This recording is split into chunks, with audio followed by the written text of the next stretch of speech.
टुंग टुंग का साया एक गांव था। वहाँ के लोग सीधे सादे और मेहनती थे, पर एक बुरी आदत थी। वो लोग हर रात चुपचाप जंगल में जाते और वहाँ से लकड़ियाँ काट कर लाते। दिन में सरकार का डर, पर रात में सिर्फ कुल्हाड़ियाँ और लालच। एक रात दो गांव वाले कुल्हाड़ी लेकर जंगल में घुसे। घनी झाड़ियों और ऊंचे पेड़ों के बीच वो एक भारी तने पर नजर डालते हैं। एक लंबी लकड़ी जो बाकी लकड़ियों से बिल्कुल अलग दिख रही थी। उस लकड़ी पर धारियां थीं, मानो वो सांस ले रही हो। अरे देख, ये लकड़ी तो खुद ही जमीन पर लेटी है, काटने में टाइम नहीं लगेगा। हिप हॉप ने कुल्हाड़ी उठाई, तभी एक आवाज आई, बहुत धीमी लेकिन कानों के पार जाती हुई। टंग टंग टंग, सब ठिठक गए। सकूरा ने इधर उधर देखा, लेकिन कोई नहीं था। फिर वही आवाज, इस बार तेज, टंग टंग टंग। हिप हॉप के पैर थरथराने लगे।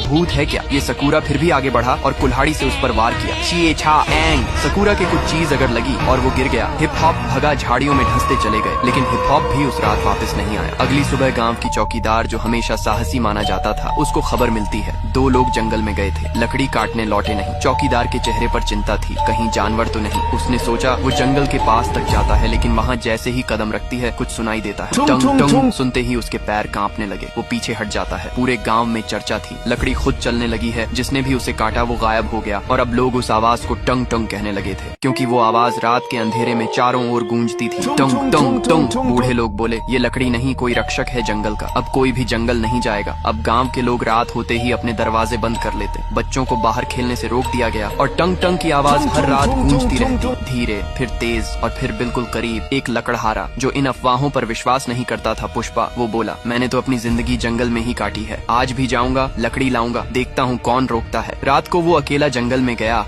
और कुछ घंटों बाद उसकी चीख सुनाई दी, बचाओ, ये कोई लकड़ी नहीं, ये जिंदा है। फिर उसका कुछ पता नहीं चलता। चौकीदार ने अब ठान लिया था, ये सिर्फ कोई अफवाह नहीं, कुछ है वहाँ, कुछ ऐसा जो हम इंसानों को रोकना चाहता है। वो बुजुर्गों के पास जाती है। एक बूढ़े बाबा कहते हैं, वो लकड़ी नहीं, जंगल का राजा है। टंग टंग, न वो आदमी है, न जानवर, न भूत है, न देवता, वो जंगल की आत्मा है। जब भी किसी ने जंगल को नुकसान पहुँचाया, वो टुंग टुंग बनकर लौटा। चौकीदार अकेली जंगल के पास खड़ा था। हवा तेज हो रही थी, पेड़ हिल रहे थे, और फिर वही आवाज, टंग टंग। झाड़ियों के बीच से वो आकृति सामने आई, लकड़ी का बना एक इंसानी आकार, बिल्कुल सख्त, पर आंखें जल रही थी। चौकीदार की सांस रुक गई। वो देख रहा था जंगल के रक्षक को, लकड़ी के राजा टंग टंग को। टंग टंग कुछ नहीं बोला, सिर्फ एक बार जोर से गूंजा, टंग टंग, और जंगल की जमीन कांप उठी। पुष्पा भागा नहीं, लेकिन उसकी आंखों में पहली बार डर नहीं। सवाल था, क्या ये राक्षस है या रक्षक? ये वीडियो फ्री फायर को टैग करो पार्ट 2 के लिए। पार्ट 1 में आपने देखा चौकीदार पहली बार टुंग टुंग से आमने सामने हुआ था। अब गांव में सन्नाटा था। हर आदमी की नजर अब जंगल की तरफ थी, जहां से पुष्पा कभी लौट कर नहीं आया। बुजुर्गों ने कहना शुरू किया, वो कोई लकड़ी नहीं थी, वो एक चेतावनी थी। पर गाँव के कुछ नौजवान अब भी नहीं मानते थे। गाँव का सबसे निडर लड़का था बनी, सीधा, ताकतवर और थोड़ा घमंडी। उसे अफवाहों में यकीन नहीं था। जब चौकीदार ने सभा में टुंग टंग का जिक्र किया तो वो हंस पड़ा। लकड़ी चलती है, हाँ, हमारे कंधे पर तुम लोग डर से कांप रहे हो, और मैं जंगल से लकड़ी लाकर दिखाऊंगा। उसके साथ दो और लड़के थे, रेड क्रिमिनल और ब्लू क्रिमिनल। तीनों ने ठान लिया, रात को जाएंगे, लकड़ी काटेंगे और सारे गांव को दिखाएंगे कि डर सिर्फ दिमाग में होता है। रात 1 बजे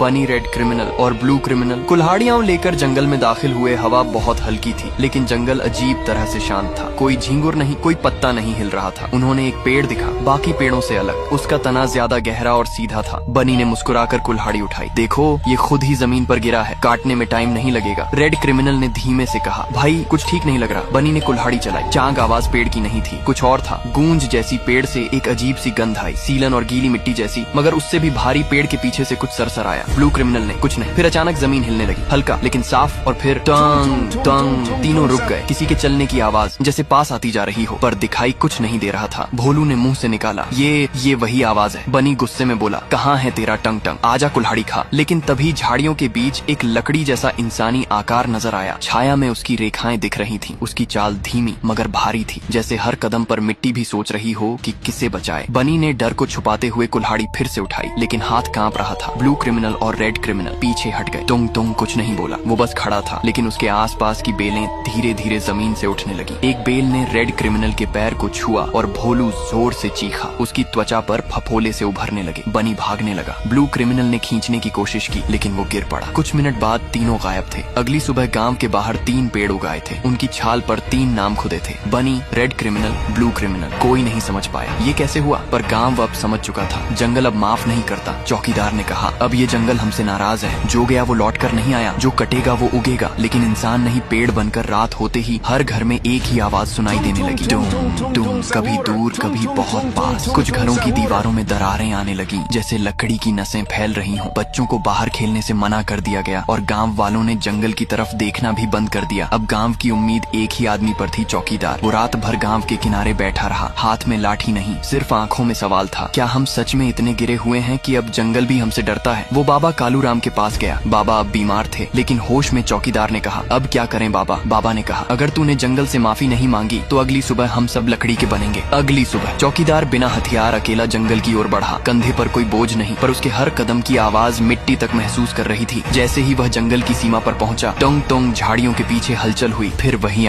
पार्ट 2 में अपने देखा, चौकीदार अकेला जंगल की ओर बढ़ा, न कोई कुल्हाड़ी न मशाल, बस खाली हाथ। जैसे ही वो सीमा पार करता है, झाड़ियों में हलचल होती है। टंग टंग वही भारी धीमी गूंजती आवाज, जैसे जमीन उसकी सांसों से कांप रही हो। और फिर वो सामने आया, लकड़ी जैसा शरीर, आग जैसी आंखें। टंग टंग दोनों आमने सामने। कुछ देर तक कोई आवाज नहीं, हवा भी जैसे रुक गई थी। चौकीदार ने साहस जुटाकर कहा, मैं माफी मांगने आया हूँ, हमारे लोगों ने जंगल को चोट पहुंचाई। वो समझ नहीं पाए कि पेड़ सिर्फ लकड़ी नहीं, जीवन होते हैं। टंग टंग की आंखें चमक उठी। उसने कुछ नहीं कहा, सिर्फ धीरे धीरे पीछे मुड़ा और चौकीदार को इशारा किया। आगे आने का चौकीदार उसके पीछे पीछे चला। जंगल अब और भी गहरा हो चला था। यहाँ पेड़ सीधे नहीं झुके हुए थे, जैसे किसी बोझ से दबे हों। हर कदम पर एक नई सरसराहट, हर झाड़ी से कुछ नजरें झांकती।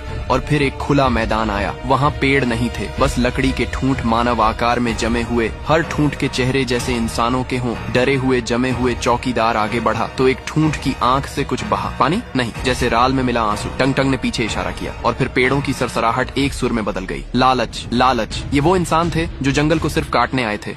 अब वो चीख नहीं सकते, बस पेड़ बनकर हमेशा खड़े रहेंगे। चौकीदार थरथराया, क्या अब कोई उम्मीद नहीं बची? टंग टंग ने पहली बार सिर हिलाया। हाँ मैं। वो सामने एक पेड़ के पास गया। उस पर एक बड़ा निशान बना था और नीचे लिखा था, अंतिम चेतावनी। टंग टंग ने कहा, जो अगली बार कुल्हाड़ी लेकर इस जंगल में आया, वो सिर्फ अकेला नहीं कटेगा, पूरा गांव कट जाएगा। चौकीदार कांपते हुए सिर झुकाता है। चौकीदार वापस लौटा, चेहरा पीला। गांव वालों ने घेर लिया। चौकीदार ने कहा, टंग टंग ने कुछ नहीं कहा, पर सब समझा दिया। उसने एक लकड़ी का टुकड़ा निकाला जिस पर लिखा था, अंतिम चेतावनी। अब अगर किसी ने भी जंगल की तरफ कुल्हाड़ी उठाई तो गांव मिटा दिया जाएगा। एक रात गांव पूरी तरह शांत, लेकिन एक घर में एक लड़का बाहर देखता है। उसे पेड़ों के बीच कोई हलचल दिखती है और फिर टंग टंग वो आवाज फिर आती है, पर इस बार डर नहीं, एक सावधानी की याद बनकर। पार्ट 4 के लिए ये वीडियो फ्री फायर को। पार्ट 3 में आपने देखा, चौकीदार टुंग टुंग से जंगल में मिला था। उसने गांव वालों को चेतावनी दी, अब अगर कोई कुल्हाड़ी लेकर जंगल में गया तो पूरा गांव सजा भुगतेगा। गांव ने मान लिया था, अब जंगल से नहीं लड़ना है, बल्कि उसका सम्मान करना है। पर क्या, सभी ने सीखा। गांव अब शांत था, हर कोई डर के साथ जी रहा था। लेकिन फिर गांव में आता है एक नई चेहरा। नारुतो शहर से आया एक व्यापारी। उसने गांव वालों को देखा और हंसा, तुम सब पेड़ों से डरते हो, लकड़ी में क्या भूत है? कुछ गरीब गांव वालों को लालच हुआ। जग्गा बोला, नारुतो कहता है जंगल की लकड़ी शहर में बहुत बिकती है, एक रात चलते हैं, 2-3 पेड़ काटते हैं और फिर देखो दाम। उनमें से 2 लोग तैयार हो गए। रात 12 बजे नारुतो और गांव के 2 आदमी जंगल की तरफ निकले, धीरे धीरे, बिना किसी को बताए। कुल्हाड़ी लेकर, बातें धीमी, कदम दबे हुए। जंगल के पास पहुंचते ही हवा रुक गई, कहीं कोई हलचल नहीं थी। उनमें से एक फुसफुसाया, भाई यहीं पर बनी का पेड़ उगा था, कहानी है सब। वो सब डराने के लिए फैलाया गया, झूठ है। उसने कुल्हाड़ी उठाई और एक पेड़ पर पहला वार किया। चांग कुल्हाड़ी लगते ही पेड़ की छाल से कुछ निकला और फिर टंग टंग। गूंज इतनी तेज थी कि मिट्टी हिल गई। उन्होंने कुल्हाड़ी छोड़ दी। एक आदमी भागने को हुआ, पर पेड़ की जड़ें खुद ब खुद उसकी टांगों में लिपट गईं। भाई बचा लो। लेकिन तब तक पेड़ के पीछे से वो आकृति निकल चुकी थी। टंग टंग टंग टंग ने कुछ नहीं कहा। उसने सिर्फ एक बार हाथ उठाया